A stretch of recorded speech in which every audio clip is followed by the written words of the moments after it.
সামাজিকভাবে দেখেন, সামাজিক জীবনে ফিতনার শেষ নাই। খেয়াল করে দেখেন, আত্মীয়তার সম্পর্কগুলো নষ্ট হয়ে যাচ্ছে। খেয়াল করে দেখেন, এখন টাকার জন্য সন্তান বাবাকে হত্যা করে, সন্তান মাকে হত্যা করে, ভাই ভাইকে হত্যা করে, বোন বোনকেও হত্যা করছে। প্রতিবেশীর হক আমরা দিতে পারছি না, আত্মীয়তার হক দিতে পারছি না।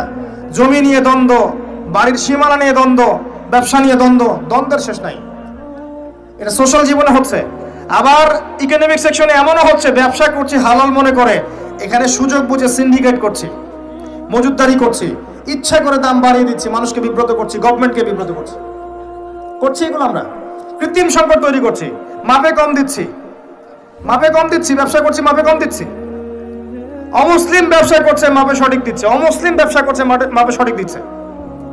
অমুসলিম ব্যবসায়ী সিন্ডিকেট করছে না। একজন হিন্দু ব্যবসায়ী, আল্লাহ পাক তাকে হেদায়েত করুক, সে মাপে কম দিচ্ছে না, সিন্ডিকেট করছে না, কৃত্রিম সংকট তৈরি করছে না, মুসলিমরা করছে।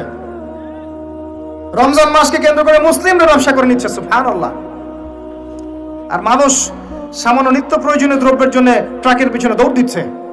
কি একটা দৃশ্য, সুবহানাল্লাহ।